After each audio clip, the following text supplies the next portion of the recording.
जय हिंद students, welcome back again. This is Divyanshu Pandey और आज के इस सेशन का हमारा topic international conference on defence finance and economics रहने वाला है। जैसा कि हम सभी जानते हैं कि भारत का डिफेंस बजट काफ़ी हाई रहता है और हम सबसे ज़्यादा अमेरिका और चाइना के बाद अपना डिफेंस बजट रखते हैं।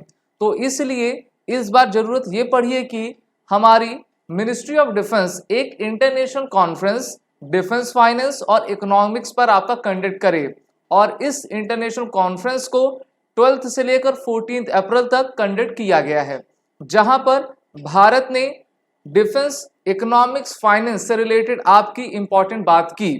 इस सेशन का इनॉग्रेशन भारत के रक्षा मंत्री श्री राजनाथ सिंह के द्वारा किया गया, जहां पर इन्होंने अपने विजन को प्रस्तुत किया और कहा कि भारत सरकार पूरी तरीके से आत्मनिर्भर भारत का सपना देखती है और ये सपना हम डिफेंस सेक्टर में भी साकार कर रहे हैं और इसके लिए हमको ये ज़रूरत है कि हम अपने डिफेंस फाइनेंस और इकोनॉमिक्स के एक्सपीरियंस को कैसे और भी इन्हेंस करें और इन्हेंस करने के लिए हमें इंटरनेशनल कम्युनिटीज़ का जो है हेल्प चाहिए।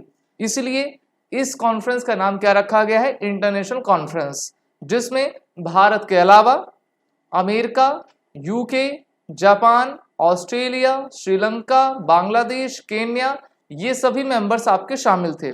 हम सभी जानते हैं कि अमेरिका अपने रक्षा बजट में अभी 2022-23 में कुल 801 बिलियन यूएस डॉलर की खर्च कर रहा है और इसके बाद चाइना है, लगभग आपका 250 बिलियन यूएस डॉलर के अराउंड में है। थर्ड नंबर पे भारत आता है।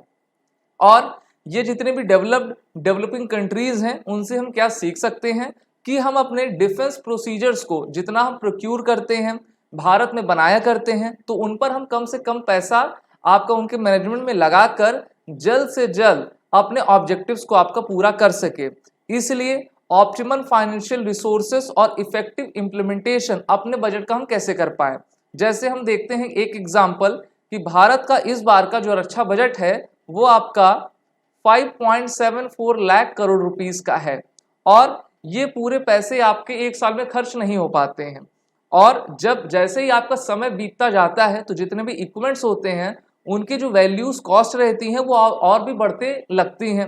अगर भारत मान लीजिए अमेरिका से MS-60 रोमियो हेलीकॉप्टर मंगा रहा है, रशिया से हम S-400 मंगा रहे हैं, अगर वो डील लिमिटेड टाइम में नहीं होती है तो हमारा खर्च बढ़ने लगता है। तो ये जो खर्च को हम कैसे रोक सकें, अपने लेजर को, अपने बैलेंस शीट को हम कैसे बैलेंस रख पाएं, मेंटेन रख पाएं, इसलिए इस कॉन्फ्रेंस का आयोजन किया गया है।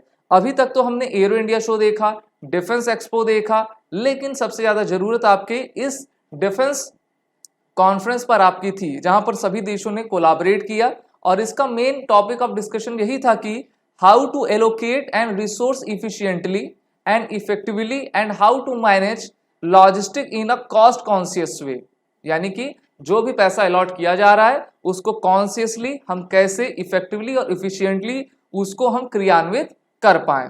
अब हम देखते हैं कि भारत सरकार का मेक इन इंडिया पुश आपका क्या रहा है डिफेंस सेक्टर में।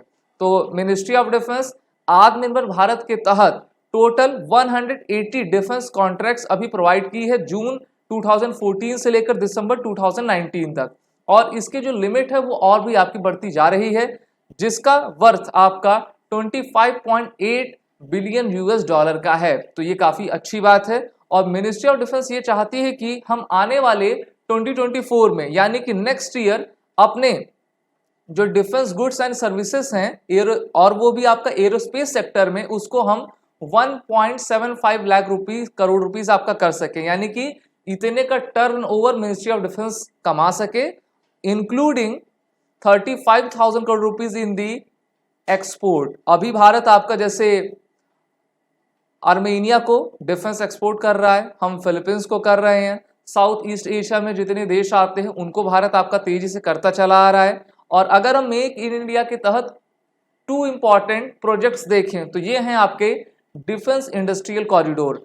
पहले तो आपका है ये UPDIC और दूसरा है आपका Tamil Nadu DIC। DIC stand for defence industrial corridor. अब यहाँ पर क्या है, कुछ आपके शहरों को, कुछ जगह को चिन्हित किया गया है जहां पर एक कॉरिडोर बनाया जा रहा है और इसी के तहत जो है जैसे ही ये डेवलप हो जाएंगे, आने वाले भविष्य में हम अपने ज़रूरत के जितने भी इक्विपमेंट्स रहेंगे इसी कॉरिडोर में बनाएंगे, जिससे कि जितने भी डिफेंस इंडस्ट्रीज हैं वो इस रीजन पर आकर अपना जो है फोकस कर सके और बेहतर तरीके से मैन्युफैक्चरिंग का काम कर सके।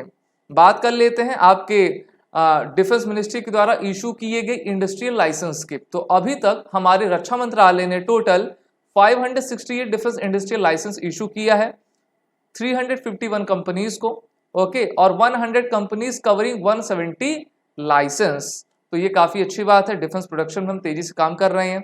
हम सभी जानते हैं कि 3 सेक्टर्स होते हैं जिसमें आपका एग्रीकल्चर, सर्विस और मैन्युफैक्चरिंग सेक्टर है। और अगर हम मेक इन इंडिया की बात करते हैं तो ये आपके पूरी तरीके से किस में आता है, मैन्युफैक्चरिंग सेक्टर में आता है, जिसको 2014 में भारत सरकार ने लॉन्च किया था और उसी के तहत भारत आपका आगे बढ़ता जा रहा है। और ये जो आपकी international conference on defence finance and economics हुई है वो एक बढ़ता कदम है भारत के डिफेंस सेक्टर के लिए। आप सभी defence aspirant SSB crack exam के written as well as interview online course में इनरोल होकर अपनी तैयारी बेहतर कर सकते हैं। कोर्स के लिंक नीचे डिस्क्रिप्शन बॉक्स में दी गई है।